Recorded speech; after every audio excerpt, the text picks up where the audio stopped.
everyone, today we're going to talk about evaluating the limit of a function at a point using a table and a graph. Get ready to unlock the power of math together. Let's dive right in. So here we're going to use the graph first to find each value if it exists. So f of -6, we're going to go when your x is -6, and you have your value here, and that y value is -1. When you have f of -3, here is -3, and when we go to our point, you have a hole or an open circle, and that is undefined. When you have f of -1, you have a closed circle here, which means that's your point that's included, which is 3. You have f of 0, which that value is 1. You have f of 3. Here is 3. You have an asymptote there, which is undefined. And then f of 5, you have a point there, and that y value is 0. When we talk about limits of functions, that concept of approaching a value with not necessarily ever touching or reaching it, that is what's called a limit. So again, we're approaching a value. So if we look at the graph here, the limit of a function that is at point A has a unique value, and it's a unique y value. And then that graph approaches that unique y value from the left as well as from the right. So how we would write this is that you have the limit of your function, so f of x, as x approaches a, and that equals your unique y value, which is L. All right, so here we're going to talk about the independence of a limit from the function value at a point. So if you look at the graph on the left-hand side, what you're going to notice is that you have a hole at C, right? So right now what you can see is that f of C is undefined due to the hole. Okay, so there is no value there. Now, as you approach C, your graph heads towards letter L, right? Here's your letter L as it approaches C. Now, you have a hole there, but you still have a limit. Now, in the middle graph, you have a hole at L.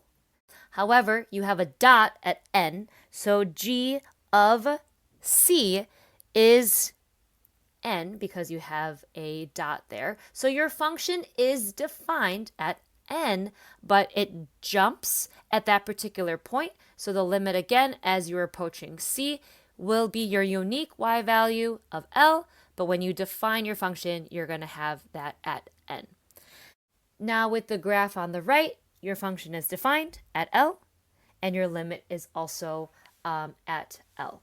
So just remember that the limit doesn't necessarily matter or pertain to finding the value at that specific point. Now you can have one-sided limits, so you can have a limit as you're approaching a specific value, let's say from the left, and that is where you will see that little negative. So x approaches C from the left, you'll see the little negative. And if you have a right-handed limit, you're going to see that little plus sign, right? So you're going to see as x approaches C from the right. That's how you have one-sided limits. So again, you have a limit approaching 5 and a limit on the right approaching 2. Now, if you use your definition of your one-sided limit, you can determine a two-sided limit. So the idea of a limit at a particular point is that you will have a limit, and it will exist only if the one-sided limits are equal. So if they exist and they are equal, so which means the limit from the left will equal the limit from the right. So if we go back to your previous graph, okay, what you are going to notice is that in this particular case, your limit from the left doesn't equal the limit from the right. So what you're going to notice is that the limit here of f of x, as x approaches 5, because we're going to use 5, in general, right, will actually not exist. So you will see D and E. So does not exist, right? So your function doesn't settle to one particular value as you approach it, right? So that's where you see the differing heights, right? You can also see where you have infinity, right? So keep in mind that when you're looking at your limit, we're either asking you for left-handed or right-handed limit, or we're asking you for a two-sided limit. So what is the limit at that particular value? And if it's a two-sided limit, again, the limit on the left has to equal the limit on the right. So here we're going to ask you to find each value. So we can ask you for finding the limit or to actually evaluate that function at a particular point. So f of 1, so here's 1. You have two open circles, so you don't have a value. So f of 1 is undefined. When we ask you to find the limit of f of x as x approaches 1 from the left. So as x approaches 1 from the left, so look at the left-hand side, your graph is approaching 1 from the left-hand side, and that value that it approaches is 2.